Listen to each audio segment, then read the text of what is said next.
जय हिंद दोस्तों, स्वागत है आपका लर्निंग एंड लर्निंग चैनल में। तो हमने सीटेट की जो एक 10 से 12 साल के जो पुराने प्रीवियस ईयर पेपर थे उनके हमने पेपर सॉल्व किए थे और अपलोड किए थे। तो उसका काफ़ी अच्छा रिस्पॉन्स आया था। तो हमने अब रीट के लिए जो रीट 2021 प्लान है उसके लिए हम दो जो भी 3-4 साल के पुराने पेपर जो भी अवेलेबल हैं उनके हम सॉल्यूशन लेके आएंगे इस सीरीज़ में। ठीक है, तो स्टार्ट करते हैं। हमारा रीट का पेपर सिलेबस हमारा कोर्स चल ही रहा है, ऑलमोस्ट कंप्लीट होने वाला है। तो हम पहले अब ये पेपर भी सॉल्व करेंगे, लेवल 2 भी करेंगे, लेवल 1 भी करेंगे। तो ये लेवल 2 का पेपर है जो रीट 2018 17-18 में हुआ था। ठीक है, तो स्टार्ट करते हैं। देखो, हमारा पहला क्वेश्चन कहता है कि दो घनों के आयतनों का अनुपात दिया हुआ है, तो इसके पृष्ठों के क्षेत्रफलों का अनुपात क्या होगा। ठीक है, तो बस आपको इसमें फॉर्मूला पता होना चाहिए, सिंपल सा क्वेश्चन है। और मैं आपको बताता हूँ, इस क्वेश्चन में फॉर्मूला आपको पता है, लेकिन अगर फॉर्मूले से सॉल्व करोगे इसको एक हम इजी मेथड से सॉल्व करने की कोशिश करते हैं। देखो, जो आपका घनों का आयतनों का जो अनुपात, जब भी आपको अनुपात दे रखा हो तो आप उस फॉर्मूले में कांस्टेंट टर्म्स को तो हटा ही दो। जो आपके घन होता है, क्यूब जो होता है, उसके आयतनों का जो अनुपात होगा, नॉर्मली आपको पता है कि क्यूब का जो आयतन होता है वो होता है भुजा का क्यूब। एक क्यूब ही आपका उसका आयतन होता है। तो इसका जो रेशियो होगा आपके क्यूब्स के वॉल्यूम का, अगर मैं इसको वॉल्यूम V1/V2 लिख दूं तो वो क्या होगा, A1/A2 का क्यूब ही होगा। A1 जहाँ एक क्यूब की भुजा है और A2 है दूसरी क्यूब की भुजा है। ये मेरे को दे रखा है 27/64। तो अगर आप इसको ढंग से देखोगे तो ये क्या है, अगर मैं इसको इसमें A1/A2 की वैल्यू अगर निकालना चाहूँ तो मेरी कितनी आ जाएगी। सिंपल सी बात है, 27/64 का क्यूब रूट आ जाएगी। अब मुझे पता है 27 का क्यूब रूट होता है मेरा कितना, 3, और 64 का क्यूब रूट होता है मेरा 4। क्यूब रूट मतलब इसको अगर मैं इसको लिख सकता हूँ क्या, 27 को लिख सकता हूँ मैं 3 की पावर क्यूब, 64 को लिख सकता हूँ मैं 4 की पावर क्यूब। तो मेरा इसका क्यूब रूट क्या निकल के आ जाएगा, 27 का आ जाएगा 3, 64 का आ जाएगा 4। अब मेरे पास उनकी भुजा का रेशियो आ गया, मेरे पास A1/A2 आ चुका है निकल के।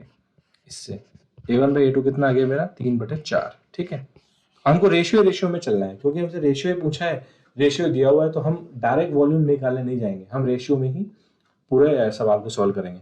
अब मुझसे पृष्ठीय क्षेत्रफल का पूछा है, तो अगर आपको पता हो पृष्ठीय क्षेत्रफल का जो रेशियो होगा वो कितना होगा, A1 का स्क्वायर इंटू A2 का स्क्वायर। यही होता है, विच इज नथिंग बट A1/A2 का होल स्क्वायर लिख सकता हूँ इसको। दोनों तरफ स्क्वायर लिख रहा है तो मैंने आपने घातांक में पढ़ाया था कि उसको स्क्वायर को बाहर ले जा सकते हैं। अब यहाँ से वैल्यू डाल दो आप इसकी, तो हो जाएगा कितना, 9/16। ये आपका आंसर हो जाएगा। तो इस क्वेश्चन का आंसर कितना हो जाएगा, ऑप्शन नंबर सी। ठीक, तो जब भी आपका रेशियो का क्वेश्चन आए तो आपको करना ये है, जो आपका सॉल्यूशन है आपका सॉल्व भी आपको उसको रेशियो फॉर्मेट में ही करना है। अगर आप डायरेक्ट आयतन निकालने लग जाओगे या क्षेत्रफल निकालने लग जाओगे तो आप ज्यादा टाइम उसमें लगा दोगे। ठीक है, तो ध्यान नहीं रखना है, रेशियो दिया हुआ है तो रेशियो के फॉर्म में उसको सॉल्व करना है। ठीक है, इजी था। चलो नेक्स्ट क्वेश्चन देखते हैं। यहाँ पे आपको दिया हुआ है area of the curve surface, बेलनाकार खंबे का वक्र पृष्ठ का क्षेत्रफल दिया हुआ है। ओके, और आपसे आयतन उसका दिया हुआ है, उसकी ऊंचाई पूछी है, यानी कि आपका जो सिलेंडर है उसका कर्व सरफेस का एरिया दिया हुआ है। अब देखो सिलेंडर होता कैसा है, अगर आप सिलेंडर को देखोगे, सिलेंडर कुछ इस तरीके का होता है। ठीक है, इसमें क्या होता है, आपका ये वाला जो पार्ट होता है, ये वाला पार्ट, ये होता है वक्र पृष्ठ, कर्व सरफेस, और ये होता है आपका उसका सर्कुलर सरफेस। ठीक है, तो वक्र पृष्ठ का जो आपको फॉर्मूला पता होना चाहिए कि वक्र पृष्ठ का फॉर्मूला कितना होता है। वक्र पृष्ठ का फॉर्मूला होता है आपका कितना, 2πRh। ये होता है आपका वक्र पृष्ठ का एरिया का फॉर्मूला। ठीक है, और आयतन का फॉर्मूला कितना होता है, आयतन का फॉर्मूला होता है, अगर v निकालो तो आयतन का फॉर्मूला होता है πr² इंटू h। अब आप देखोगे दोनों में h आ रहा है। ठीक है, तो मैं क्या करूं, इन दोनों को डिवाइड कर दूं। मैंने क्या लिख दिया, मैंने लिख दिया एरिया डिवाइडेड बाय वॉल्यूम। मैं अगर यहाँ पे वापस से रेशियो के फॉर्मेट में बना रहा हूँ, ये हो जाएगा 2πRh डिवाइडेड बाई πr²h। ठीक है, इससे क्या होगा, मेरा h भी कट गया, पाई से पाई भी कट गया, r से r भी कट गया। मेरा फाइनली कितना बच गया, ऊपर बच गया 2, नीचे बच गया एक r। ये मेरा दे रखा है 264 डिवाइडेड बाई 1848। ठीक है, इजी है, कोई दिक्कत नहीं है यहाँ, तो ये तो बिल्कुल इजी हो गया। अब आप देखोगे कि अगर आपसे आप इसको काटोगे तो अगर ये 264 से डायरेक्ट 7 बार आपका कट जाएगा, तो यहाँ से आपकी आर की वैल्यू कितनी निकल के आ गई, 7 को 2 से मल्टीप्लाई कर दोगे क्रॉस, तो आर की वैल्यू आ गई आपकी 14। ठीक है, क्या आर पूछा था? अगर आर पूछा होता तो मेरा आंसर डायरेक्ट ही हो जाता, लेकिन मुझसे क्या पूछा है? एच पूछा है। तो मैं किसी भी एक को पकड़ लूंगा, एरिया को पकड़ लो या वॉल्यूम को पकड़ लो। मैं वॉल्यूम को, एरिया को पकड़ लेता हूँ। तो एरिया मेरा कितना था? एरिया मेरा था 264 इक्वल टू 2 × पाई की वैल्यू मुझे दी हुई है 22/7 इंटू आर मैंने अभी भी निकाला है 14 इंटू एच। तो अब एच कितना आ जाएगा? ये एच, ये पूरा नीचे चलाएगा तो एच आ जाएगा। ठीक है, तो मैंने 7 दूगा 14, ये हो गया 2 दूगा 4 इंटू 22 88। तो मेरा एच कितना आ गया? 264 डिवाइड बाई 88।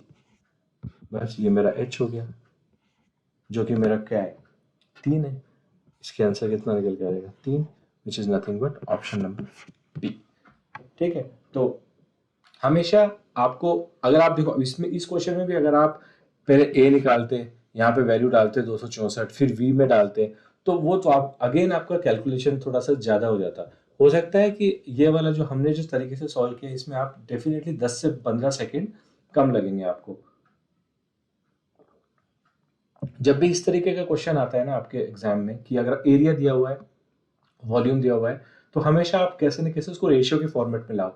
रेशियो की फॉर्मेट लाने का एडवांटेज क्या होता है? अब यहाँ देखो, ये जो एडवांटेज आपको मिल रहा है ना, कट गए जो आपके टर्म्स, इक्वल टर्म्स होते हैं वो कट जाते हैं, तो उनको आपको फिर आपकी प्रोडक्ट में गुणा करने की जरूरत नहीं है, तो आपके ये फायदा हो जाता है। ठीक है, तो ये ध्यान रखो, छोटी छोटी चीजें होती हैं जो, क्योंकि देखो रीट का एग्जाम में आपका जो मेन टॉपिक होता है वो होता है सीडीपी, इंग्लिश, हिंदी, ये आपका मेन कोर टॉपिक होते हैं जहाँ स्कोर कर सकते हो। मैथ्स में आप जितना कम टाइम में आप आउटपुट निकालोगे, आपका वो टाइम आगे काम आ सकता है। लेकिन मैं आपको एक गारंटी दे रहा हूँ, अगर आप मेरे जो हमने जो क्रैश कोर्स लॉन्च किया है वो देख लोगे, और आप हमारे द्वारा सॉल्व किए गए model paper plus previous year के पेपर सॉल्व कर लोगे, 90%, 95%, 20 में से 18 से 19 सवाल आप सही करके आ जाओगे, ये मेरी गारंटी है। सीटेट के आप वीडियो देख लेना, सीटेट के भी हमने वीडियो बनाए हुए हैं। सीटेट में भी सिमिलर टाइप के क्वेश्चन आते हैं, पर थोड़ा सा उनका लेवल थोड़ा सा अप होता है रीट के मुकाबले। ठीक है, तो चलते हैं नेक्स्ट क्वेश्चन की तरफ। नेक्स्ट क्वेश्चन हमारा, अब ये रीट का स्पेसिफिक टॉपिक है, ये टॉपिक सीटेट में अवेलेबल नहीं है, ये रीट का स्पेसिफिक टॉपिक है, तो इसका आपको थोड़ा सा ध्यान रखना है कि जो आपका इसमें किस तरीके के क्वेश्चन आते हैं। देखिए, ये तो आपका एक स्टैट्स का एक टॉपिक आता है इसमें, जो हमने हमारे सिलेबस में कवर किया हुआ है, हमारे सिलेबस में हम उसको कराया हुआ है, तो आप वहाँ जाके ढंग से समझ लेना।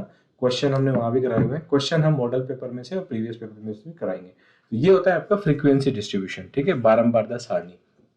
देखो, फ्रीक्वेंसी डिस्ट्रीब्यूशन का मतलब क्या होता है? आपको क्या हुआ होता है कि कुछ डेटा दिया होता है। अब डेटा जैसे इसमें देखते हैं, एक कक्षा के 20 छात्रों ने गणित विषय में 100 अंकों में से निम्नतः ये वाले अंक आए हैं उनके।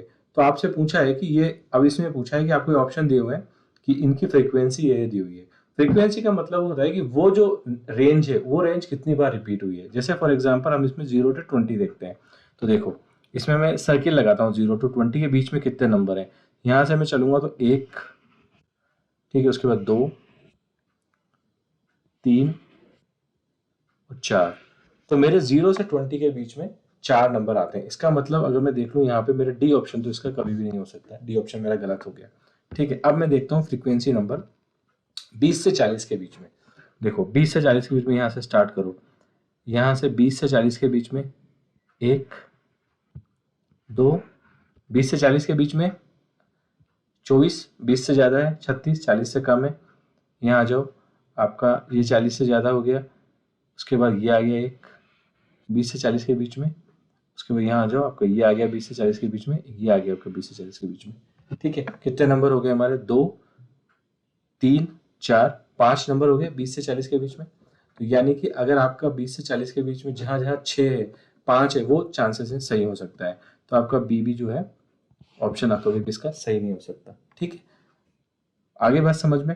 अब आ जाओ आप 40 से 60 वाला देख लो। अगर 40 से 60 वाला आप देखोगे ना, देखो अब इसमें देख लो, 2 ही ऑप्शन बचे हैं मेरे पास। मैं 60 से 80 वाला देख लेता हूँ, क्योंकि 40 से 60 की फ्रीक्वेंसी दोनों में सेम दी हुई है। तो मैं अगर 60 से 80 की डिफरेंट है, अगर 60 से 80 की फ्रीक्वेंसी निकाल लेता हूँ, वही मेरा आंसर हो जाएगा। देखो 60 से 80 निकालता हूँ, 60 से बड़ा, 60 से बड़ा, 80 से छोटा, 60 से बड़ा ये रहा 70 है, 1, ठीक है, 60 से 80 निकाल रहा हूँ मैं। ठीक है, फ्रीक्वेंसी कौन सी निकाल रहा हूँ मैं? 60 से 80। तो 1, उसके बाद 60 से बड़ा 80 से छोटा होना चाहिए, ये नहीं है। 2, 60 से बड़ा है। 3, 60 से बड़ा है। ठीक है, तो मेरा 3 हो गया, यानी कि मेरा अब 60 से 80 के बीच में फ्रीक्वेंसी जो 3 है, कंफर्म कह सकता हूँ कि मेरा आंसर जो है इसका ए होगा। ठीक है, ये आपका तरीका होता है। फ्रीक्वेंसी आपको देखनी है कि वो जो आपको डेटा दिया होगा उस डेटा में उस रेंज में कितने नंबर रिपीट हो रहे हैं। ठीक है, ये आपका इसकी जो एप्लीकेशन है क्यों करते हैं, ये क्या लेते हैं, कॉन्सेप्ट हमने अपना कोर्स में डिस्कस किया हुआ है, इनका यूज़ क्या होता है एप्लीकेशन लेवल पे, वहाँ मैंने डिटेल में समझाया हुआ है, आप कोर्स देख लेना। यहाँ पे हमको केवल किस सवाल को अप्रोच कैसे करते हैं, अप्रोच करने का तरीका यही है कि आप जो आपको ऑप्शन दिए हुए हैं फ्रीक्वेंसी के, उन फ्रीक्वेंसी में मैच करा के आप देखो कि कौन कौन से ऑप्शन आपके एलिमिनेट हो रहे हैं। इसमें एलिमिनेशन वाली टेक्निक आपकी चलेगी। तो आप जब 3 अगर एलिमिनेट कर दोगे तो आपका डेफिनेटली जो बचा हुआ होगा वो आंसर हो जाएगा। ठीक है, चलो देखते हैं नेक्स्ट क्वेश्चन। नेक्स्ट क्वेश्चन आपका फिर से स्टैट्स का ही क्वेश्चन है। ये आपका थोड़ा पाई चार्ट का क्वेश्चन है। मैंने आपको बताया था normally pie chart, frequency table, bar chart, histogram, line chart, इस टाइप के क्वेश्चंस आपके स्टैट्स के टॉपिक में आते हैं। तो लगभग आप 2 से 3 क्वेश्चन कंफर्म मान के चलो आपके रीड में आते हैं। तो ये आपका स्ट्रांग होना चाहिए, क्योंकि ये आप डेफिनेटली इसमें से स्कोर करके आओगे। बल्कि मैं कई बार आपको 3-4 से ज़्यादा क्वेश्चन भी आ सकते हैं स्टैट्स के। ठीक है, तो चलो इसको देख लेते हैं क्वेश्चन को। इस क्वेश्चन को करने के आपके पास 2 तरीके हैं। एक तरीका तो ये है कि आप पाई चार्ट में होता क्या है, जब भी आपका पाई चार्ट होता है, हमने डिटेल में कोर्स में समझाया हुआ है, तो मैं थोड़ा सा आपको बता देता हूँ। या तो आपको जो डेटा दिया होगा वो डिग्री में दिया हुआ होगा, या फिर आपको वो डेटा जो है आपको दिया होगा किसमें, परसेंटेज में। अगर परसेंटेज में दिया हुआ है तो उनका सम 100 होगा। अगर डिग्री में दिया हुआ है तो आपको पता है एक सर्किल में जो सेंटर से पास होने वाले जितने भी होंगे उनके एंगल का सम कितना होता है, 360 होता है। तो वो 360 के उसमें दिया होगा।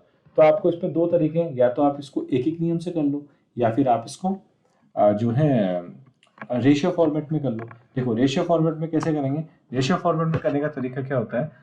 देखो अब इसमें ये तो आपको डेटा दिया हुआ है, इसमें क्वेश्चन क्या पूछा है। अगर मैं क्वेश्चन देखूं, देखो जिसमें आपको क्वेश्चन पूछा है how many marks obtained by Seema in mathematics. ठीक है, तो अब आप देखो मैथमेटिक्स में डेटा आपको क्या दिया हुआ है, डेटा आपको ये दिया हुआ है कि सीमा एक लड़की है जिसके मार्क्स आए और उसको मार्क्स को पाई चार्ट में इस तरीके से डिस्ट्रीब्यूट किया हुआ है। अब पाई चार्ट में 2 तरीके से मैंने बताया आपको, या तो एंगल की फॉर्म में होगा या फिर परसेंटेज की फॉर्म में होगा। सीमा के मैथमेटिक्स में मार्क्स निकालने हैं आपको। ठीक है, तो सीमा के मैथमेटिक्स में मार्क्स निकाल दो आप। मैथमेटिक्स में कितना है, 93 डिग्री का एंगल बन रहा है।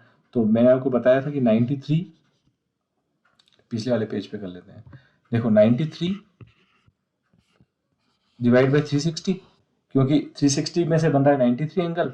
मानो कि उसके एक्स मार्क्स आए होंगे कितने में से, टोटल कितने दे रखे हैं, 480। आगे बात समझ में। बस अब आप इसको सॉल्व कर लो। तो आप इसको सॉल्व करोगे, देखो 0 से 0 कट गया, तो ये आपका डायरेक्ट कट जाएगा कितनी बार, 12 तिया 36 और 12 चौक 48। तो आपका एक्स आ जाएगा, आप क्रॉस मल्टीप्लाई कर दो इसको, तो आपका एक्स आ जाएगा 93 इंटू 4 डिवाइडेड बाई 3। ये आपकी एक्स की वैल्यू आ जाएगी। तो ये हो गया 3 इंटू ये कट जाएगा आपका कितनी बार, 31 बार। तो एक्स की वैल्यू कितनी आ जाएगी, 124। यानी कि उस सीमा के मैथ्स में कितने मार्क्स आए, 124 मार्क्स आए। तो आपका आंसर कितना हो जाएगा इसका, ऑप्शन नंबर डी। एक तरीका तो इसका ये हो सकता है। एक तरीका आपका इसका ये है, एक एक नियम का तरीका होता है। देखो मैं आपको एक एक नियम का तरीका बता देता हूँ। एक एक नियम का तरीका क्या हो सकता है, एक एक नियम का तरीका ये हो सकता है कि एक एक नियम का तरीका ये हो सकता है कि देखो अगर 360 डिग्री का एंगल टोटल है, टोटल हमेशा 360 होगा, उसमें से 93 मिलता है गणित को, सीमा में 93 का एंगल मिलता है। एक होता तो मिलता 93 बाई 360। अब 480 है तो कितने मार्क्स मिले होंगे, इंटू 480। ठीक है, अब आप वही इसको काट दो इससे, 12 तिया 36, 12 चौक 48, ये हो जाएगा 3 से 31 बार कट जाएगा, वो 31 इंटू 4 कितना आ गया आपको, 124। तो आप इसको एक एक नियम से भी कर सकते हो, आप इसको रेशियो से भी कर सकते हो, जो आपको तरीका इसका सही लगे। कॉन्सेप्ट समझना बहुत जरूरी है। कॉन्सेप्ट ये है कि आपका जो डिस्ट्रीब्यूशन है एंगल का, अगर एंगल में आ जाता है आपका पाई चार्ट तो 360 आपका मास्टर डेटा होगा, और अगर परसेंटेज में आ जाता है तो 100 आपका मास्टर डेटा होगा। पाई चार्ट हमने डिटेल में डिस्कस किया हुआ है कोर्स में, आप एक बार कोर्स में जाके फिर समझ लेना, उसके बाद आप इस क्वेश्चन को फिर से अटेम्प्ट करना, आपको ये 100% समझ में आ जाएगा। ठीक है, देखो ये क्वेश्चन 94 95 आपसे दिया हुआ है, how many marks obtained by Seema more in Hindi in comparison of English. ठीक है, हमको अब इसमें क्या करना है, अब हमको इसमें ये निकालना होगा कि ये आपका जो हिंदी में जो डेटा है, हिंदी में जो मार्क्स हैं वो इंग्लिश के मार्क्स से कितनी ज़्यादा है। अब देख लो हिंदी में कितने का एंगल बन रहा है, 108 का एंगल बन रहा है, और इसमें कितने का एंगल बन रहा है, 72 डिग्री का एंगल बन रहा है। तो अब या तो देख लो कि कितने ज़्यादा का एंगल बन रहा है, उस एंगल को ही आप सॉल्व कर लो, या फिर आप दोनों के अलग अलग मार्क्स निकाल लो, किसी भी तरीके से आप कर सकते हो। दोनों में एंगल में डिफरेंस देख लो, उसको आप 360 से निकाल लो तो वो भी सही है, या फिर आप जो है दोनों के मार्क्स निकाल लो। ठीक है, तो हम देख लेते हैं। देखो हिंदी में 108 का बन रहा है, तो 108 डिग्री का एंगल बन रहा है 360 से, तो 400 से x मार्क्स 400 में कितना बनेगा, 480 था ना, 480। तो ये रेशियो तो सेम ही चलेगा, 12 या 12 चौक 48। x की वैल्यू कितनी आ जाएगी, 108 इंटू 4 डिवाइड बाई 3। ये किसके मार्क्स हैं, ये हिंदी के मार्क्स हैं। ठीक है, ऐसे अगर आप इंग्लिश के निकालोगे, इंग्लिश में 72 डिग्री का एंगल बन रहा है, 72 360 इंटू एक्स बाई 480। फिर से वही रेशियो निकाल लो, 12 36, 12 चौक 48, 0 से 0 कैंसिल। तो यहाँ एक्स कितना आ जाएगा, 72 इंटू 4/3। ठीक है, ये है आपके इंग्लिश के मार्क्स। ठीक है, अब इसको 3 से काट दो, ये कट जाएगा 24 बार, 24 चौक 84, 84 मार्क्स तो आपके यहाँ आ गए। 3 से ये कटेगा कितनी बार, 3 3 9, 36 बार, 36 इंटू 4 कितना हो गया, 6 चौक 24, 12 14, 144। अब कितने ज़्यादा मार्क्स आ रहे हैं, अब पूछा क्या है आपसे, ये पूछा कि हिंदी में उसके कितने ज़्यादा मार्क्स आ रहे हैं, तो आपका आंसर कितना हो जाएगा, इसका आंसर हो जाएगा आपका 60। ठीक है, तो ये बात आपको समझ में आ गई होगी। अब ये ऑप्शन थोड़ा सा है, इसमें वो ऑप्शन जो अपना निकल के आ रहा है वो ऑप्शन है ही नहीं, तो ये आपका बोनस हो जाएगा क्वेश्चन। रीट में बोनस हो गया होगा मतलब 2017 में, लेकिन उससे हमें मतलब नहीं है, हमें समझना है कि क्वेश्चन अगर इसमें 60 ऑप्शन होता तो हम 60 लगा देते। हमारा नेक्स्ट क्वेश्चन आता है, ये आपका नॉर्मल स्क्वायर रूट का क्वेश्चन है।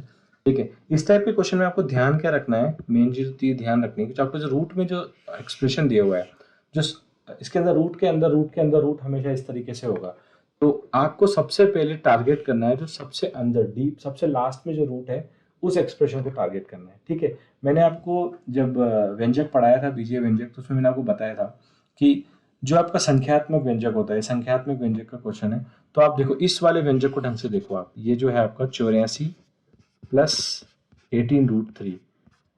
अब देखो इसका रूट है, जब भी आपका व्यंजक का रूट हो अगर, तो आप हमेशा एक बात ध्यान में रख लेना, देखते ही क्वेश्चन को समझ जाना कि वो व्यंजक होल स्क्वायर की फॉर्मेट में बनेगा, कुछ ना कुछ उसमें ऐसा होगा कि वो होल स्क्वायर की फॉर्मेट में बन जाए। अब आप इसको देखो, 84 है, 84 कोई ऐसा है जिसको मुझे दो भागों में तोड़ना पड़ेगा। ठीक है, तो 84 के सबसे पास में स्क्वायर रूट वाला नंबर कौन सा है, वो है 81। तो मैं इसको लिख सकता हूँ 81 प्लस 3 प्लस ये ऐसे कैसे लिख देता हूँ। अब देखो इस एक्सप्रेशन को आप बहुत गौर से देखो, तो ये आपका कुछ भी नहीं है, ये आपका √3 प्लस 9 का होल स्क्वायर है। देखो मैंने कहा ना, जो भी आपका रूट के अंदर व्यंजक होगा वो होल स्क्वायर के फॉर्मेट में बनेगा ही बनेगा, इसीलिए वो क्वेश्चन दिया हुआ है, वो क्वेश्चन को ऐसे ही सॉल्व करना है, इसीलिए वो ऐसा नंबर आपको दिए हुए है कि फॉर्मेट बने। अब देखो ये बन गया मेरा, अब इसको आप यहाँ पे रखो, इसको जैसे आप यहाँ पे रखोगे तो ये क्या बन जाएगा मेरा, माइनस का √3 प्लस ये पूरा रूट चल रहा है और ये है मेरा अंदर जो इसके रूट था, इसके रूट के अंदर आ जाएगा √3 प्लस 9 का होल स्क्वायर से रूट कैंसिल हो गया, तो मेरा फाइनली क्या बन के आ गया एक्सप्रेशन, रूट माइनस का √3 प्लस √3 प्लस 9, √3 से √3 भी कैंसिल, तो मेरा ये कितना आ गया, √9 विच इज नथिंग बट 3। मेरा ऑप्शन क्या हो गया इसका, ऑप्शन नंबर बी करेक्ट हो गया। तो जो इसमें मेन पकड़ने वाली बात क्या थी, अभी पकड़ने वाली बात ये थी कि आप जो रूट के अंदर सबसे पहली चीज तो सबसे लास्ट वाले रूट को टारगेट करना है, और अगर स्क्वायर रूट के अंदर कोई व्यंजक दे रखा है, चाहे वो संख्यात्मक व्यंजक हो चाहे वो आपका चर व्यंजक हो, हमेशा उस व्यंजक को इस फॉर्म में आपको तोड़ना है कि वो होल स्क्वायर बन जाए। एक बार वो होल स्क्वायर बना, आपका क्वेश्चन हलवा हो जाएगा फिर बस। ठीक है, आगे की बात समझ में आपको, नई बात समझ में आई है, एक बार फिर से देखना, क्वेश्चन में हमने संख्यात्मक व्यंजक पढ़ाया था, तो मैंने आपको ये चीज बताई थी कि ये व्यंजक का जो सवाल बनता है वो इस तरीके का ही बनता है कि आपको कैसे न कैसे उस व्यंजक को तोड़ के या फिर समान पदों को साथ साथ लाके आपको इस तरीके से रखना है कि आपका वो जो है तो उसके फैक्टर निकल जाए, या फिर स्क्वायर रूट है तो फैक्टर ऐसे निकलेंगे कि वो स्क्वायर फॉर्मेट बनेगा, जो कि हमारा यहाँ पे बन रहा है, ये देखो आप, तो वो स्क्वायर से स्क्वायर रूट कैंसिल हो जाएगा। ठीक है, चलो नेक्स्ट क्वेश्चन देखते हैं। ये आपका घातांक का क्वेश्चन है, देख के लग रहा होगा आपको, जब भी आपको ऐसी कोई पावर दिख जाए 4 की पावर 95, घातांक का मेरा क्रैश कोर्स में आपको उसके रूल्स बताए, रूल्स ध्यान रखना, बस वो रूल्स आपको लगाने हैं इसमें। अब आप इसमें एक समझने वाली बात आप देखोगे तो क्या है देखो यहाँ है मेरा k इंटू 4 की पावर 95 और ये है मेरा k, यानी कि मुझे 4 की पावर 95 को हटाना है यहाँ से। तो ठीक है, मैं ये जो मेरा एक्सप्रेशन दिया हुआ है 4 की पावर 97 माइनस 4 की पावर 96 प्लस 4 की पावर 95, इसको मैं ढंग से लिख देता हूँ, 4 की पावर 95, ये है मेरा k इंटू 4 की पावर 95। अब मुझे इस 4 की पावर 95 को एलिमिनेट करना है, तभी मेरी k की वैल्यू आएगी। ठीक है, तो मैं इसमें से 4 की पावर 95 कॉमन ले लेता हूँ। देखो कॉमन का मतलब क्या होता है, कॉमन का मतलब होता है जो मैंने बाहर लिया है उन सबका भाग जाएगा इसमें। देखो अगर मैं इसको लिखूँ यहाँ पे, ये आ जाएगा 4 की पावर 97, इसकी पावर 4 की पावर 95, सबका भाग जाएगा इसमें। यहाँ आ जाएगा माइनस 4 की पावर 96 डिवाइडेड बाई 4 की पावर 95 प्लस 4 की पावर 95 डिवाइडेड बाई 4 की पावर 95। ये तो मेरा ऐसे कैसे आ जाएगा k इंटू 4 की पावर 95। अब कॉमन लिया क्यों मैंने, कॉमन इसलिए लिया क्योंकि मुझे ये हटाना था। अब देखो ये इससे डायरेक्टली कैंसिल हो गया। अब ये जो टर्म है इसकी जो वैल्यू आएगी वही मेरी k की वैल्यू है। और ये तो हमारा घातांक का सिंपल रूल है कि अगर इस तरीके का फॉर्मेट हो तो ये जब ऊपर जाता है तो दोनों घट जाते हैं। तो ये हो जाएगा 97 माइनस 95, तो ये हो जाएगा 4 की पावर 97 माइनस 95। ठीक है, माइनस ये बन जाएगा कितना, 4 की पावर 96 माइनस 95, और ये तो 95 से 95 कट ही गया, तो यहाँ तो 1 बचेगा, सिंपल सी बात है। तो ये 97 माइनस 95 कितना बच गया मेरा, 4 स्क्वायर माइनस 4 की पावर 1 प्लस 1, तो ये मेरा कितना हो गया 16 minus 4 plus 1 which is nothing but 13। मेरा ऑप्शन नंबर सी इसका करेक्ट हो जाएगा। ठीक है, तो बस इसमें घातांक का कॉन्सेप्ट यूज हो रहा है। बहुत इजी सवाल था, बस आपको समझना है इसमें कि मैं क्या कॉमन लूँ कि मेरा ये वाला जो पार्ट है ये पूरी तरीके से एलिमिनेट हो जाए। बस आपने वो चीज़ आपके दिमाग में आ गई, फिर तो आपके नॉर्मल आपको घातांक का रूल लगाना है और क्वेश्चन को सॉल्व करना है। ठीक है, चलो देखते हैं नेक्स्ट क्वेश्चन। नेक्स्ट क्वेश्चन है आपका, आपको एक नॉर्मल चर व्यंजक दिया हुआ है, उसके फैक्टर निकालने हैं। बस अब इसमें जो मैंने आपको बोला था इसमें बस ये ध्यान रखना है कि आप जो समान टाइप के पद हैं उनको साथ लिख लो।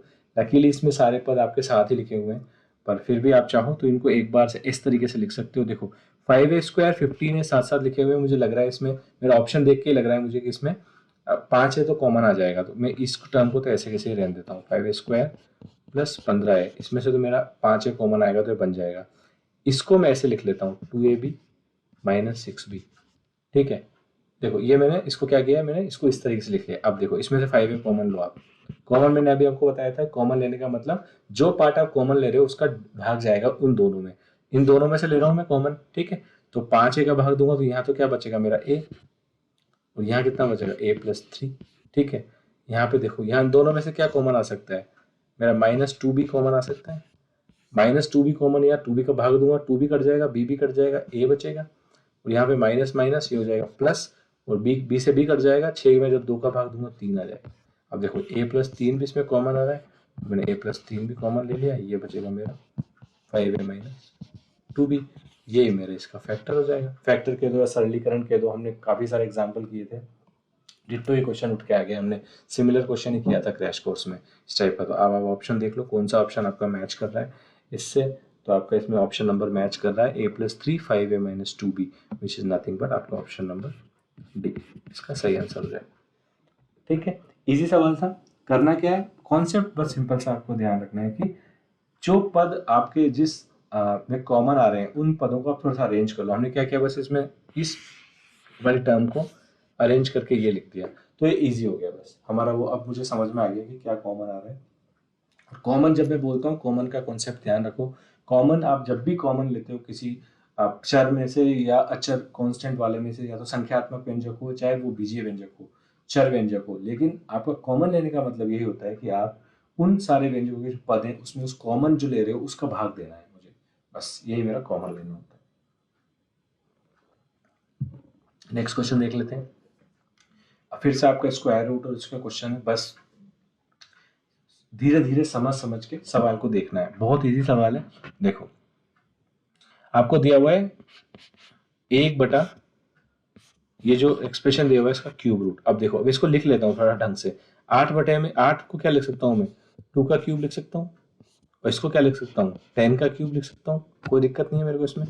प्लस 3, इसको मैं सॉल्व कर लेता हूँ। 192 डिवाइड बाई 3 कितना होता है मेरा 64, इसको मैं 64 लिख सकता हूँ। अब देखो इस वाली टर्म को देखते हैं, 1/, क्यूब रूट के अंदर जो मेरी टर्म है इसको लिख सकता हूँ मैं 2/10 की पावर क्यूब लिख सकता हूँ। मैंने आपको बताया था घातांक में रूल होता है कि अगर आपका डिनोमिनेटर और न्यूमरेटर में जो पावर अगर सेम है तो आप उसको पूरे की पावर लगा सकते हो। ठीक है, यहाँ पे है आपका +3 आपका क्यूब रूट में 64, इसको लिख सकता हूँ मैं क्या 4 की पावर क्यूब।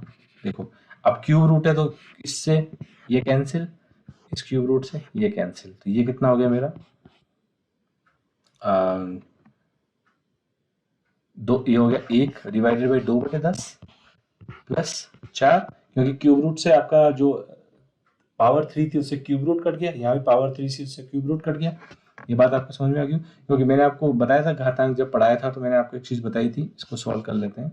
ये हो जाएगा 10/2 +4, तो 2 पंजे 10, 5 + 4 9। मैंने आपको जब 9, तो इसका आंसर तो हो जाएगा ए।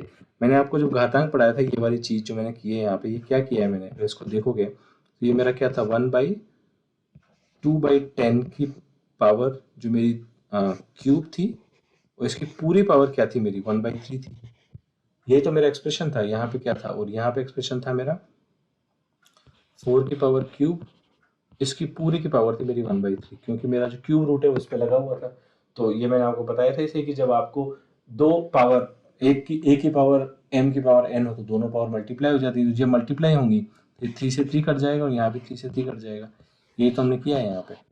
ठीक है, तो नॉर्मली क्यूब रूट आपका क्यूब से कट जाता है, तो आपको ये ध्यान रखना है। स्क्वायर रूट स्क्वायर से कट जाता है, क्यूब रूट क्यूब से कट जाता है। ठीक है, ये आप ध्यान रख लो।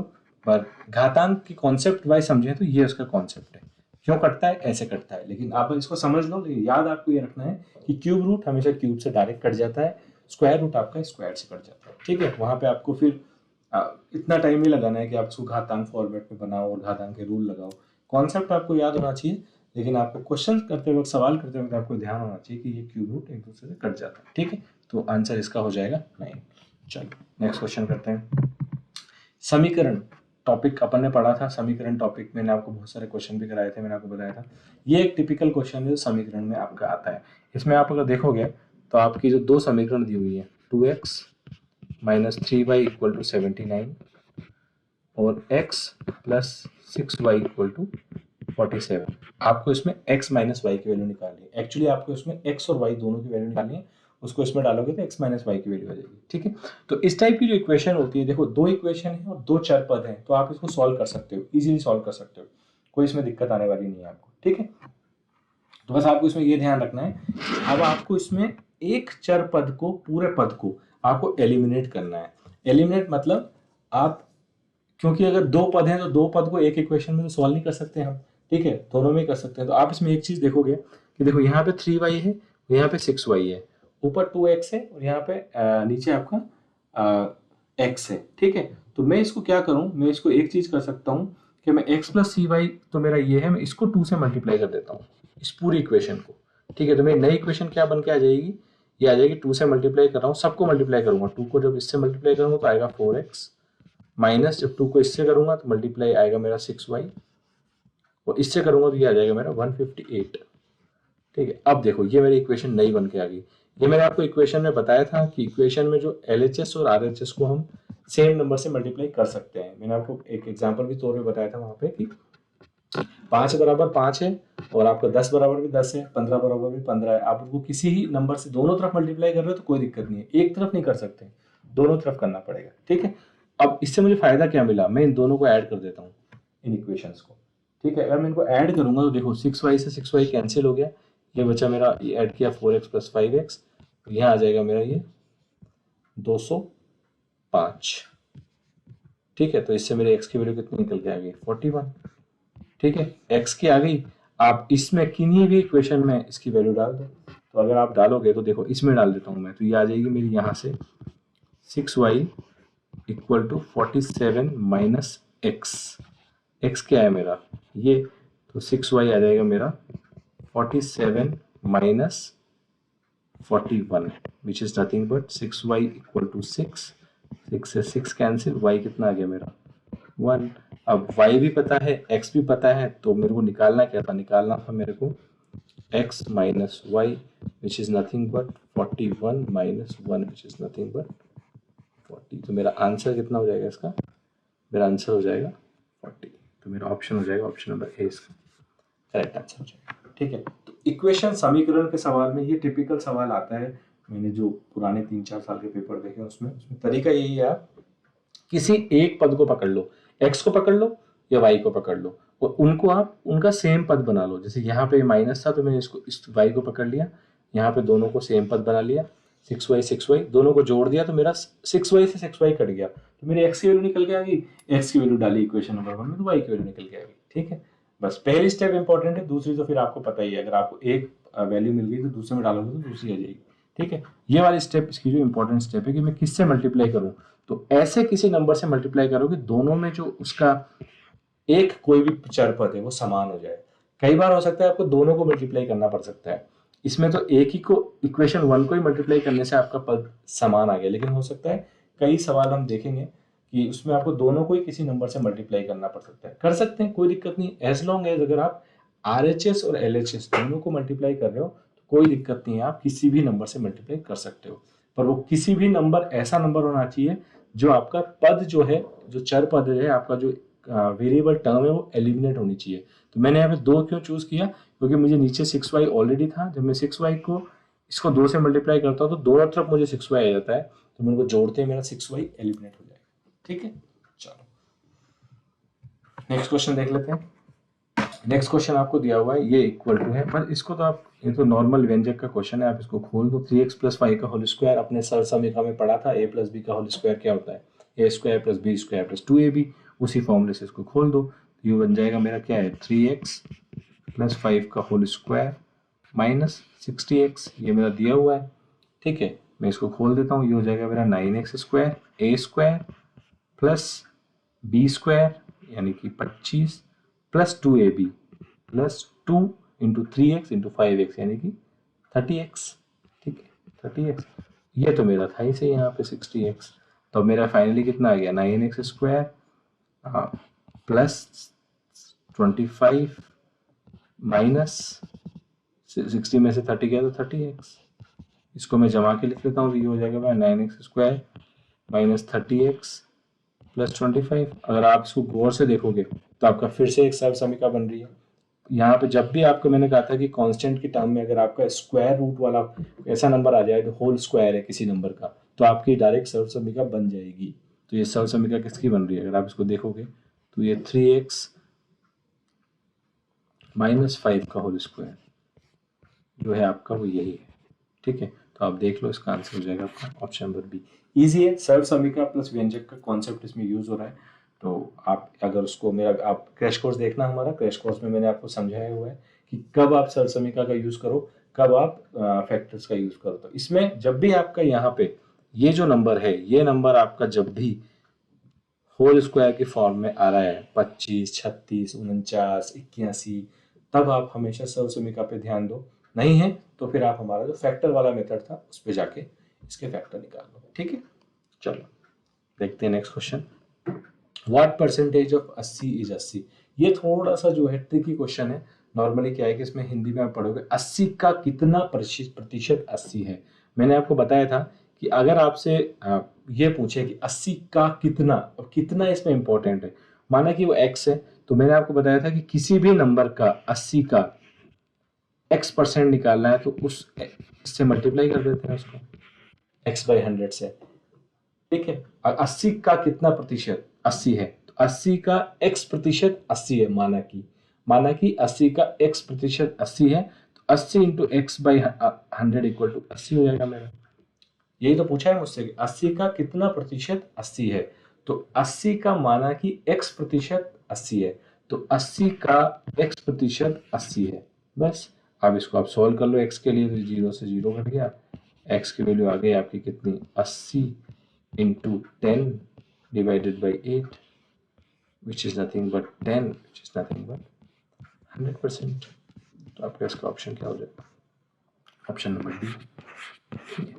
इसी में आपसे ये पूछ लेता बाई चांस, ये क्वेश्चन थोड़ा सा ये पूछ लेता 80 का कितना प्रतिशत 80 है, ये तो इसमें पूछा है सुना 80 का कितना प्रतिशत है। देखो सवाल में समझना, ये पूछ रहा है 80 का कितना प्रतिशत 80 है। अगर ये पूछता है कि 80 का कितना प्रतिशत है, तब फिर इसका आंसर क्या बन जाता, 80 का कितना प्रतिशत है, सॉरी, तो ये हो जाता मेरा 64। फिर मेरा ऑप्शन नंबर ए इसका करेक्ट हो जाता। तो सवाल में जो डेफिनेशन है वो बहुत इंपॉर्टेंट है, फिर से बता देता हूं, ये है 80 का कितना प्रतिशत है, और ये क्या है, 80 का कितना प्रतिशत 80 है। कंफ्यूज मत होना, मैंने आपको बस समझाया है। इसमें बस यही आपको ध्यान रखना है, जो सवाल की जो आपकी डेफिनेशन है बहुत इंपॉर्टेंट है, क्योंकि 90% लोग इसमें गलती कर देंगे, नॉर्मली ए ऑप्शन लगा के आ जाएंगे, जबकि इसका ऑप्शन डी करेक्ट है, क्योंकि इसमें पूछा क्या है कि 80 का कितना प्रतिशत 80 है। अगर ये पूछा कि 80 का कितना प्रतिशत है तो 64, 80 का कितना प्रतिशत 80 है 100%। ठीक है, चलो देखते हैं नेक्स्ट क्वेश्चन। अब आपका एक नेक्स्ट क्वेश्चन है, ये ब्याज का क्वेश्चन है। आपने बेसिक अपने, अगर आप क्रैश कोर्स देखा होगा आपने, तो हमने बहुत डिटेल में ब्याज वगैरह ये सब क्वेश्चन डिस्कस किए हैं, और आपको कॉन्सेप्ट भी समझाया था ब्याज का। अब क्या होता है कि इन सवालों की बहुत जगह आपको ट्रिक्स भी मिल जाएंगी। मैं जनरली ट्रिक पे बिलीव नहीं रखता हूँ, मैं कोशिश ये करता हूँ कि फंडामेंटल को आप पकड़ो पहले, कि क्वेश्चन का फंडामेंटल क्या है। क्योंकि ट्रिक क्या होती है दोस्तों, ट्रिक क्या होती है, किसी पर्टिकुलर क्वेश्चन के लिए वैलिड होती है। अब आप अगर उस ट्रिक को याद कर लोगे तो आप कोशिश करोगे, ट्रिक के हमेशा क्या है, कुछ रूल्स होते हैं, कुछ नियम होते हैं कि ये है तभी वो ट्रिक लगेगी। लेकिन आप उस ट्रिक को जनरल मान लेते हो और आप उस ट्रिक को हर सवाल में लगाने की कोशिश करते हो और आप फंस जाते हो। तो फंडामेंटल समझो आप सवाल का, फिर आपका क्वेश्चन, फिर आप ट्रिक भी सीख सकते हो, लेकिन बस आपके दिमाग में फंडामेंटल हमेशा रहना चाहिए। ठीक है, तो हम इसको सबसे पहले करते हैं कॉन्सेप्ट से। देखो, एक टीवी सेलर है, उसने 2 टीवी ली और दोनों को जो है 9,600 रुपये में बेच दिया। ठीक है, एक को कुछ में खरीदा होगा, एक को कुछ में खरीदा होगा। अब वो कह रहा है कि एक को उसने 20% लाभ में बेचा है, एक को उसने 20% हानि में बेचा है। ठीक है, तो मेरा बेसिक फॉर्मूला क्या होता है, उसका हानि लाभ का, वही मैं यहाँ पे लगा देता हूँ। देखो, जब उसने 20% लाभ में बेचा होगा तो डेफिनेटली जो 9,600 से कम में ही खरीदा होगा तभी लाभ मिला। तो यानी कि मेरी जो कॉस्ट प्राइस होगी वो, मेरी जो कॉस्ट प्राइस होगी वो कम होगी 9,600 से। तो मेरा जो लाभ का फॉर्मूला क्या निकल के आएगा, 9,600 minus cost price divided by cost price into 100 equal to 20। ये मेरे लाभ के टाइम का है, मैं इसको सॉल्व कर लेता हूँ। 20/500 ये हो जाएगा मेरा, 5 से मल्टीप्लाई करूंगा तो ये हो जाएगा 9600 into 5 equal to 5 CP plus ये 6 CP। इससे मेरा कॉस्ट प्राइस कितना निकल के आ गया, ये बनेगा मेरा 6 से अगर मैं इसको काटता हूँ तो ये कटेगा कितनी बार, 16 बार, 16 छंग 96, तो ये मेरा कॉस्ट प्राइस निकल के आया इससे 8,000। तो यानी कि उसने 8,000 में खरीदा था उस टीवी को, 9600 में बेच दिया, 20% का फायदा हुआ। ये तो है मेरा पहला। दूसरा, वो कह रहा है कि उसने क्या किया है, उसको नुकसान में बेचा है, 20% के नुकसान में बेचा है, तो डेफिनेटली उसकी कॉस्ट ज़्यादा रही होगी। तो मैं इसको ऐसे कर देता हूँ, 100 divided by cost price into 100 equal to 20। ये भी 20 है, लॉस भी 20 है, तो 20/500। यहाँ से मेरी जो इक्वेशन बन के आएगी वो क्या बन के आएगी, देखो, ये है 5, तो 5 CP। ठीक है, और ये मेरा बनेगा 5 CP इधर आएगा तो ये बनेगा कितना, 4 CP। 4 CP equal to 9600 into 5। ये बात समझ में आ गई, सिंपल से मैंने क्रॉस मल्टीप्लाई किया, देखिए 5 ऊपर है तो CP तो यहाँ चला गया, ये 5 यहाँ अंदर मल्टीप्लाई हुआ तो 5 CP, और CP इधर आया तो बना 4 CP। तो CP की वैल्यू यहाँ से कितनी निकल के आ गई, आपके यहाँ से CP की वैल्यू निकल के आ जाएगी 12,000। तो इसने क्या किया है, इसने 12,000 में खरीदा था और 9600 में बेचा, डेफिनेटली नुकसान हुआ ही है। अब देखो वो पूछ क्या रहा है, पूछ रहा है आपसे कि पूरा जो सौदा हुआ इसमें इसको क्या हुआ, लाभ हुआ कि हानि हुई। अब देखो टोटल कॉस्ट प्राइस कितनी है, टोटल कॉस्ट प्राइस है 12,000 में तो एक खरीदी थी, 8,000 में एक खरीदी थी। तो टोटल कॉस्ट प्राइस, पूरे ट्रांजेक्शन की कॉस्ट प्राइस कितनी है, मेरी पूरे ट्रांजेक्शन की टोटल कॉस्ट प्राइस है उसकी 20,000। और टोटल सेलिंग प्राइस कितनी है, 9,600 में 2 टीवी बेचे हैं, मतलब 9,600 इंटू 2, तो टोटल सेलिंग प्राइस कितनी है उसकी, 9,600 इंटू 2, मतलब कितना हो गया ये आपका 18,000, 19,200। ठीक है ना, ये बात आ गई समझ में, कितना हो गया ये 19,200। तो आप देखोगे अगर तो उसने टोटल खरीदे थे सामान 20,000 में दोनों टीवी, और बेचे कितने में, 19,200 में। तो ये तो कंफर्म हो गया कि उसको हानि हुई है। ठीक है, तो आपका जो प्रॉफिट वाले तो दोनों ऑप्शन रॉन्ग हो गए। ठीक है, और आप देखो यहाँ से नो प्रॉफिट नो लॉस, नस उसको तो लॉस हुआ है, तो आपका आंसर सी यहाँ से निकल के आ गया। आपको सॉल्व करने की जरूरत ही नहीं है। लेकिन आप निकालना भी चाहो तो अब निकाल सकते हो। आप हमारा बेसिक फॉर्मूला टोटल पे लगा दो। ठीक है, आप टोटल पे लगाओगे तो इसका क्या बनेगा, आपका फॉर्मूला आपका बनेगा वही 20,000 आपकी जो कॉस्ट प्राइस है, और सेलिंग प्राइस ये है, तो वही आपका selling price minus cost price. हानि है तो ये हो जाएगा -800, क्योंकि 800 रुपये की हानि हुई ना, कितने पे हुई, 19,200 पे। नीचे हमेशा कॉस्ट प्राइस आता है, हमने कई बार डिस्कस किया है ये। 2 से 2 कट गया, तो आपका अगर इसको निकालोगे आप, तो ये आपका निकल के आ जाएगा 800। तो ये आपका कितना आ जाएगा, सॉरी यहाँ पे 20,000 आएगा, ये सॉरी ये गलती हो गया, यहाँ पे कॉस्ट प्राइस आता है नीचे। ठीक है, ये आएगा 20,000। तो ये आपका ये 2 ये भी कट गया, तो आपका ये 2 ये भी कट गया, तो हो गया 2 × 4, तो आपका -4 मतलब -4 मतलब 4% की हानि। ठीक है, तो ये आपका कॉन्सेप्ट से क्वेश्चन बन के आया है। अब मैंने आपको कॉन्सेप्ट क्यों बताया पहले, क्योंकि आपको पता होना चाहिए, क्योंकि अगर ये डेटा चेंज हो जाएगा कहीं भी तो आपको दिक्कत नहीं आएगी। आप इससे सवाल को सॉल्व कर दोगे, प्रैक्टिस करोगे तो आप 3-4 सवाल सॉल्व करोगे। मैंने तो बहुत धीरे धीरे आपको समझाया है, आप क्विकली सॉल्व कर सकते हो, निकाल सकते हो। आपको ये सॉल्व भी करने की जरूरत नहीं है, ये वाला पार्ट भी, क्योंकि आपका आंसर तो यहीं से निकल के आ गया था ऑप्शन देख के। अब इस टाइप के क्वेश्चन में एक चीज बनती है, एक छोटी सी ट्रिक मैं आपको बता देता हूँ, लेकिन वो ट्रिक आप समझ लेना, वो इसी क्वेश्चन में ही लगेगी, और किसी क्वेश्चन में शायद वो ट्रिक ना लगे। जब भी आपका इस तरीके का ट्रांजेक्शन होता है कि अगर आपकी जो जितने 20% के सेम प्रॉफिट और लॉस आपका सेम है, परसेंटेज सेम है, तो आपका डायरेक्ट फॉर्मूला होता है, और इसमें आपको जो है हानि ही होनी है।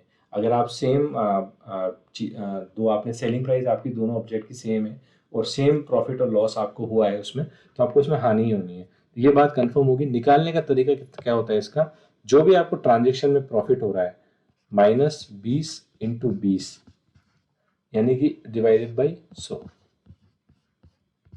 तो ये हो जाएगी आपकी डायरेक्ट आगे यहाँ से निकल के आ गया आपकी 4% हानि।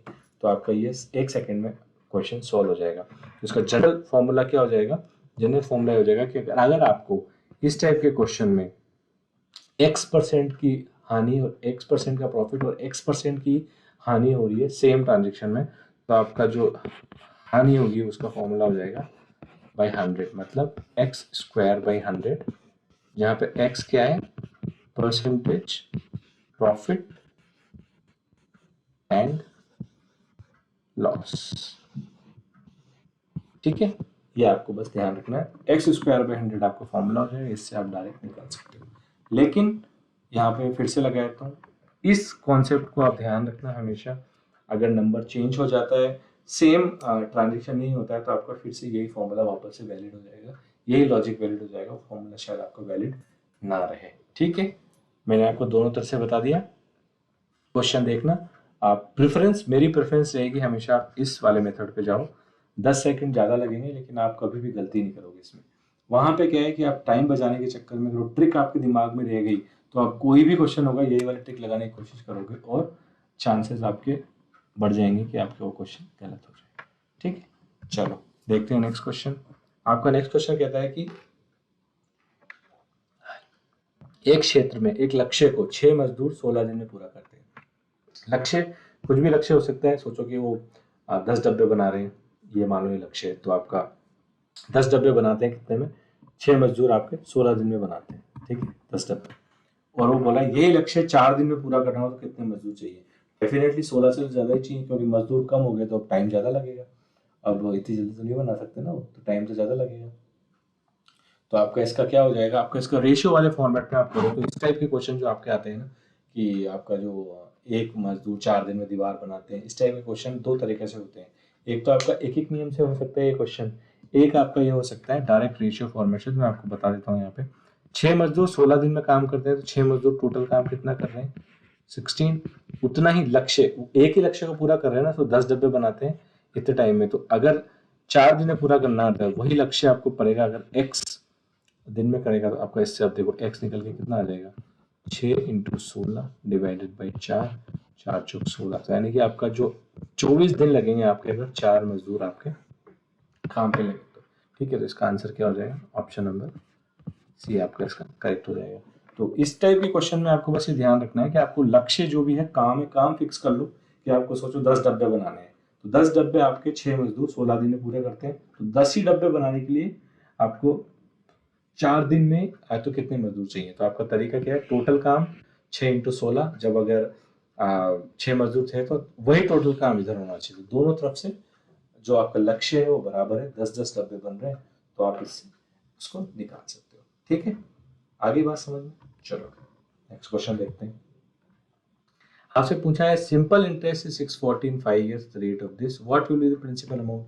ब्याज का सिंपल सा सवाल है, मैंने आपको कई बार ये हम ब्याज पढ़ा था उसमें बताया भी था मैंने आपको कि जो आपका सिंपल इंटरेस्ट का जो फॉर्मूला होता है वो होता है मूलधन इंटू दर इंटू समय डिवाइड बाई 100, आपका फॉर्मूला होता है। इसमें देख लो आपको पूछा क्या है, मूलधन पूछा है, तो मूलधन को यहीं छोड़ दो, बराबर आपको दिया हुआ है 60/40, तो मूलधन इंटू दर भी आपको दी हुई है 8, बस इसमें देख लो आपको और कुछ तो नहीं दिया हुआ है। अगर आपको कई बार yearly rate, half yearly rate, ऐसा तो कुछ नहीं दिया हुआ है, कोई दिक्कत नहीं, सिंपल है फिर तो।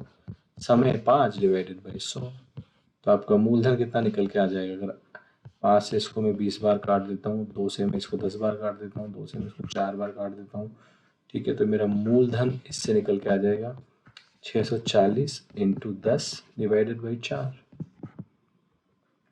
तो ये कितना हो गया? मेरा मूलधन कितना आ गया ऐसे निकल के? 16 चौक 64 और 116, ये आ गया आपका 1600, ये हो गया 16 चौक 64, तो मेरा मूलधन कितना आ गया? 160 इंटू 10 1600 रुपये। तो मूलधन मेरा 1600 रुपये जो मेरा होगा, उस पर अगर मेरे को 5 साल के लिए 8% का इंटरेस्ट मिले, तो मेरे 5 साल बाद मेरे को 640 रुपये इंटरेस्ट उस पर मिल जाएगा। ठीक है, तो ऑप्शन नंबर बी आपका इसका करेक्ट हो गया। नेक्स्ट क्वेश्चन देख लेते हैं। ग्रोथ वाले क्वेश्चन मैंने आपको बताए थे, ये ग्रोथ वाले चक्रवृद्धि ब्याज इसी टाइप के क्वेश्चन होते हैं। ये सेम फॉर्मूला होता है, if there is target of increase in number of students in university by 10% every year, तो 2016 में 1500 थे, तो 2018 में how many students will be there in university, 2 साल में कितने बढ़ जाएंगे?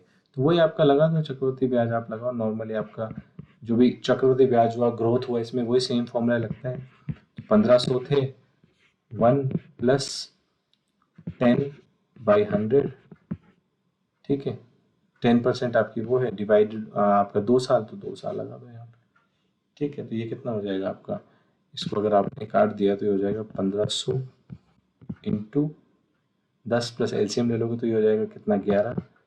11/10 का होल स्क्वायर, तो 11 इसको ऐसे लिख सकते हैं, इसको इसको इसको इसको कैंसिल कर दो, ये कितना आ गया आपका? 15 into 11 into 11 which is nothing but 1850।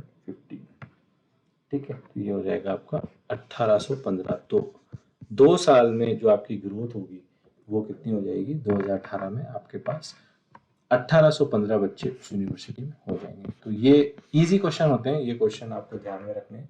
Growth का हुआ, चक्रवृद्धि ब्याज के क्वेश्चन हुए, पॉपुलेशन इंक्रीज के हुए, बैक्टीरिया ग्रोथ के हुए, सब में वो सेम ही फॉर्मूला रहता है आपका।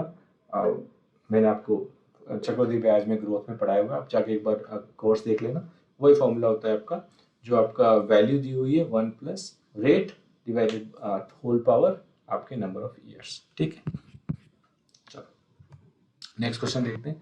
ट्राइंगल का क्वेश्चन है, कॉन्ग्रुएंसी का क्वेश्चन है। कॉन्ग्रुएंसी क्वेश्चन में डिटेल में क्रैश कोर्स में पढ़ा हुआ है। क्या which condition applies of the congruency of triangle in the diagram below. आपकी 3 ही कंडीशंस होती हैं, अगर आप मैं आपको कंडीशन बता दूं, 3 ही कंडीशन होती हैं आपकी कॉन्ग्रुएंसी की। एक होती है आपकी साइड साइड साइड, एक होती है आपकी साइड एंगल साइड, और एक होती है आपकी एंगल साइड एंगल, और एक राइट एंगल के लिए आपकी सेपरेट होती है। बाकी आपकी नॉर्मल ट्राइंगल की 3 ही कंडीशन होती है। अब आप अगर इन दोनों ट्राइंगल को देखोगे तो इसमें देखो 2 एंगल बराबर दे रखे हैं, 2 साइड बराबर दे रखी हैं, तो यानी कि मेरी इसमें जो लगने वाला है वो क्या लगने वाला है? एंगल साइड एंगल वाले लगने वाला है।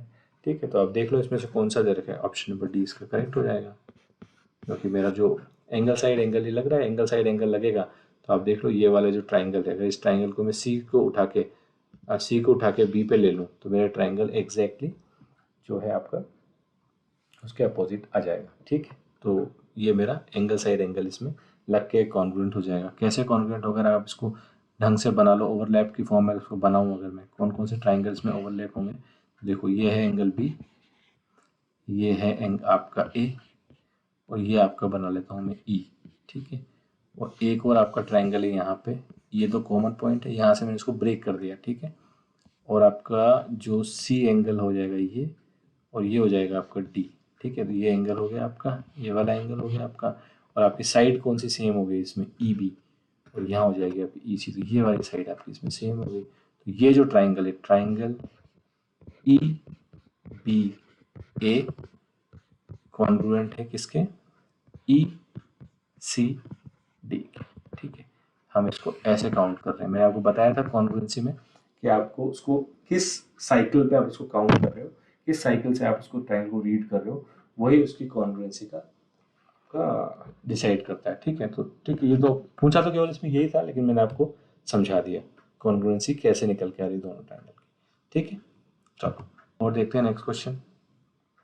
Correct pairs of dissimilar supplementary angle in the following diagram are. सबसे पहले तो आपको ये समझना है कि सप्लीमेंट्री एंगल होता क्या है। मैंने आपको एंगल, हमने रेखा और कोण में पढ़ा था कि सप्लीमेंट्री एंगल क्या होते हैं, वो एंगल जिनके दोनों का सम 180 हो, वही सप्लीमेंट्री एंगल होते हैं। तो अब आप इसमें ऑप्शन ही मिला लो डायरेक्टली, डिसिमिलर। आप देखोगे अगर इसमें ऑप्शन नंबर डी से अगर चेक करो, ए एफ बी और डी एफ ई को देखो आप, ए एफ बी कौन सा एंगल है आपका, ये वाला, और डी एफ ई आपका ये वाला एंगल है। ये दोनों का सम तो कभी भी 180 नहीं हो सकता, क्योंकि तो ये तो आपके वर्टिकली अपोजिट एंगल है, वर्टिकल अपोजिट एंगल का सम 180 नहीं हो सकता। तो ये ऑप्शन तो कैंसिल हो गया। अब आप देखो A F B D F E और कहीं भी है क्या, सी में भी है, सी भी कैंसिल हो गया, ठीक है। उसके बाद आप ए और बी देख लो, ए बी में देखोगे बी ऑप्शन देख लो आप, इसमें भी आपका डी एफ ई और ए एफ बी है, ये देखो यहाँ पर, ये भी गलत हो गया। तो आपको डायरेक्ट इसमें ऑप्शन जो है ये ही करेक्ट हो गया डायरेक्ट। अब ए अगर आप देखोगे डी एफ ई और ई एफ है, अगर आप डी एफ ई देखोगे तो आपका डी एफ ई ये वाला एंगल, ठीक है। और आपका ई एफ ए ये वाला एंगल, ई एफ ए यानी कि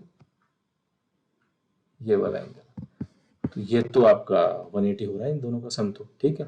तो ये तो आपका एक, ये एंगल जो दोनों हैं, दोनों एंगल जो हैं सप्लीमेंट्री एंगल है। और ए एफ बी कौन सा है आपका, ए एफ बी अगर आप देखोगे आपका ए एफ बी एंगल है आपका, ए एफ बी ये वाला एंगल, ठीक है। और बी एफ डी आपका एंगल है, बी एफ और डी, यस ये वाला एंगल है। तो ये तो डिसिमिलर, ये तो असमान असंपूरक कोण भी है एग्जैक्टली, जो है वो एक आपका इधर से रीड आ रहा है और एक का उधर से रीड आ रहा है, तो आपका जो है ये ऑप्शन इसका करेक्ट हो जाएगा।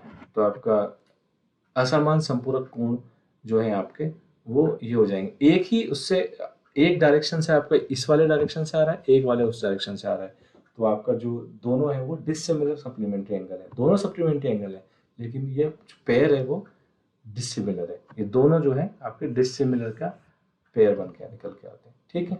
चलो देखते हैं आपका two parallel side of trapezium. Trapezium मैंने आपको पढ़ाया था, ट्रेपेजियम का क्वेश्चन बहुत इंपॉर्टेंट है। जो आपका क्वाड्रिलेटरल में एक आपका ये साइड होता है, वन ऑफ द शेप होता है, मैंने आपको बताया था। इसका फॉर्मूला जो होता है एरिया का बहुत सिंपल होता है, 1/2 into sum of parallel sides. और मैंने आपको एक चीज़ और बताई थी कि इस सवाल में जब भी होगा आपको कुछ भी दे देंगे, इसमें से एरिया दे देंगे, हाइट पूछेंगे, और कई बार इस सम ऑफ पैरेलल साइड्स में आपको थोड़ा सा खेल जाते हैं कि पैरेलल साइड्स का सम नहीं देके दूसरी दोनों साइड का सम दे देंगे और पेरीमीटर दे देंगे। तो आपको ऐसे कई सारे क्वेश्चन हमने किए हुए हैं कोर्स में, और हम बाकी पेपर्स में भी करेंगे। इस क्वेश्चन को देख लेते हैं। इस क्वेश्चन में तो आपको दिया हुआ है क्लियरली, सम ऑफ द समांतर जो है 10 सेंटीमीटर 16 सेंटीमीटर दी हुई है, तो इनका आप सम कर लो। और हाइट आपसे इसमें पूछी है ये देते हुए आपको 78, तो ये हो जाएगा आपका 10 + 16 26 divide by 2 into H equal to 78। तो आप इसको काट लो, 2 13 से ये कट गया और 13 से ये 6 बार कट गया, तो एच बराबर कितना आ गया आपका 6। हाइट आपकी आ जाएगी इसकी 6, which is nothing but option number C. तो ये क्वेश्चन तो इजी था, लेकिन थोड़ा सा इसको ट्रिकी भी बनाया जा सकता है कि आप सम ऑफ पैरेलल साइड्स के साथ कुछ रेशियो दे दो, या कोई आप दूसरा तरीके से उसको निकालने का ऑप्शन दे दो, तो ये बन सकता है। सीटेट में हमने जब पेपर सॉल्व किए थे, आप सीटेट के पेपर भी एक बार आप देख लें, क्योंकि सीटेट के पेपर सॉल्व किए थे, पूरा मेरी प्लेलिस्ट बनी हुई है, तो आप पूरा सीटेट के पेपर भी देख जाना, क्योंकि रीट के पेपर मुझे 4 से 5 ही मिल पाए हैं लेवल 2 के, तो वो तो हम सॉल्व कर ही लेंगे। सीटेट के 10 से 12 सॉल्व किए हुए हैं, तो आप उसमें देख लेना। उसमें एटलीस्ट आपके सिलेबस से रिलेटेड जो क्वेश्चन है वो जरूर आप एक बार देख लेना, ठीक है। लास्ट क्वेश्चन पे हम आ गए। लास्ट क्वेश्चन आपका कह रहा है कि what will be circumference of half part of a circle whose diameter is 56, ठीक है। तो अब आप देख लो इसमें आपका जो एक हाफ सर्किल में एक चीज आपको ध्यान रखनी है, जो कहीं ना कहीं नॉर्मल, देखो पूरा सर्किल जो होता है आपका वो होता है आपका, उसका पेरीमीटर क्या होता है, इसका पेरीमीटर होता है 2 पाई आर, जो आपकी रेडियस है इसकी, आर इसकी रेडियस है, ठीक है। तो ये आपका इसका फॉर्मूला होता है 2 पाई आर का। तो ऑब्वियसली आधा कट गया, अगर यहाँ से इसको मैं अगर आधा काट देता हूँ, ये ऐसे करके मैंने इसको अगर आधा काट दिया और मैं इसको नीचे ले लेता हूँ आधा काट के, तो ये मेरा क्या बन जाएगा, ये मेरा बन गया सेमी सर्किल। ये पूछा है मेरे से इसका circumference of half part of a circle, ठीक है। तो half part of the circle इसका जो हो जाएगा वो कितना हो जाएगा, पेरीमीटर आधा हो जाएगा, तो इसका पेरीमीटर कितना हो जाएगा, पाई आर। लेकिन इसमें एक बात और ध्यान रखने वाली कि जैसे आप इसको आधा काटते हो ना, देखो इसमें पेरीमीटर होता क्या है, पेरीमीटर का कॉन्सेप्ट मैंने आपको बताया था कि जब आप एक पॉइंट से चलो, एक पॉइंट से आप पूरी शेप पे चल के वापस जब उस पॉइंट पे आ जाओगे, वो उसका पूरा जो आप चले वो आप उसका पेरीमीटर है।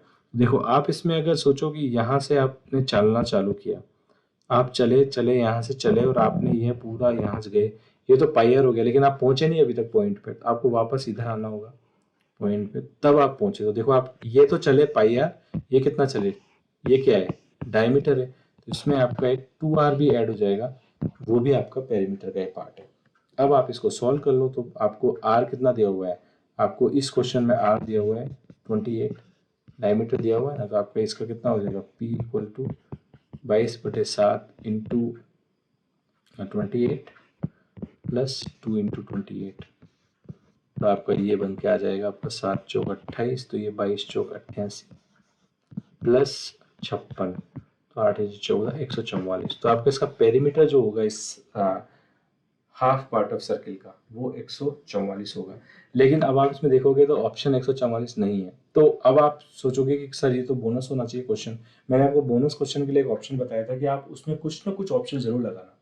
अगर आपको जो भी बोनस क्वेश्चन अगर आपको लगता है आपका आंसर नहीं आ रहा, तो छोड़ के मत आना उसको। तो देखो अब मुझे शायद ऐसा लगता है कि इस सवाल में क्योंकि half part of the circle पूछा है, तो आई थिंक उनका मकसद हो केवल इसी पार्ट को ही वो चाहते हो कि केवल यही पार्ट का एरिया कितना है वो बताओ। लेकिन थोड़ा सा कंफ्यूजन है, हाफ पार्ट में सर्किल में तो डायमीटर भी आएगा, लेकिन हो सकता है उन्होंने यही पूछा हो, तो ये तो मुझे पता है, ये तो मेरा केवल 88 है। अगर आपको इसमें लगा के आना है 144 है तो 144 लगाना है, बिल्कुल बेझिझक 144 लगाना है। लेकिन अगर 144 नहीं है तो आप 88 लगा के आना। तो इन केस अगर बोनस हुआ भी तो आपको मार्क्स मिल जाएंगे, नहीं बोनस हुआ तो भी आपका क्वेश्चन गलत नहीं होने वाला, ठीक है। तो ये बात आप ध्यान रखना कि मैथमेटिक्स है, मैथमेटिक्स में इस टाइप की चीज़ें हो जाती हैं, तो आपको इसमें घबराना नहीं है। मैंने जो बताया वो चीज़ ध्यान रखना कि जब भी आपसे अगर हाफ पार्ट पूछे तो उसमें डायमीटर भी आएगा, क्योंकि पेरीमीटर का कॉन्सेप्ट ही होता है कि जब तक आप पूरी परिधि पर चल के वापस अपनी पॉइंट पर नहीं पहुंच गए तब तक आपका वो पेरीमीटर कंप्लीट नहीं होता है, ठीक है। तो ये हमारा 2017-18 का पेपर सॉल्व हो गया है। होप आपको बात समझ में आई होगी। मैंने बहुत आराम से धीरे से आपको पेपर सॉल्व कराया है। अगर आपको समझ में नहीं आया हो एक बार फिर से देखना वीडियो को। फिर भी आपको किसी पर्टिकुलर क्वेश्चन में डाउट है, आप हमारे जो क्रैश कोर्स में उस टॉपिक से रिलेटेड जो मैंने क्विक क्रैश वीडियो एक बनाया हुआ है वो देखना। फिर भी आपको समझ में नहीं आता है तो आप कमेंट मुझे ज़रूर करना, मैं उस पर्टिकुलर क्वेश्चन को आपको एक बार फिर से सारे कमेंट्स को एक साथ लेके एक वीडियो बना दूंगा जिसमें सारे कमेंट्स में क्लैरिफाई कर दूंगा, ठीक है। होप आपको बात समझ में आ गई होगी। वीडियो आपको अच्छा लगा होगा, और अच्छा लगा हो तो चैनल को सब्सक्राइब जरूर कर देना, शेयर अपने सारे दोस्तों को, जितने भी आपके रीट के साथी उनको सबको शेयर कर देना। मैं चाहता हूँ कि मेरा ये जो पूरा कोर्स बनाया है, crash course plus model paper plus previous paper, ये हर रीट का एस्पिरेंट देखे। और मेरी ये गारंटी है कि अगर आपने ये वीडियो देख ली है, 19 क्वेश्चन आपके कहीं भी नहीं हो रहे हैं, एक क्वेश्चन हो सकता है इधर उधर आपका हो जाए, लेकिन 19 क्वेश्चन आपके कंफर्म रीट में 2021 में सही हो जाएंगे, ठीक है। तो चैनल को सब्सक्राइब कर देना, लाइक कर देना, शेयर जितना ज़्यादा हो सके शेयर कर देना, बेल आइकन को प्रेस करना मत भूलना, ताकि अब जो वीडियोस हमारे अब जैसे नेक्स्ट पेपर आएगा, क्रैश कोर्स में भी अभी थोड़े बहुत अगर टॉपिक बच रहे हैं उनको कवर करेंगे, तो धीरे धीरे आपको सारे नोटिफिकेशन आते रहेंगे, ठीक है। मिलेंगे फिर नेक्स्ट वीडियो में, तब तक के लिए अलविदा, बाय बाय, टेक केयर।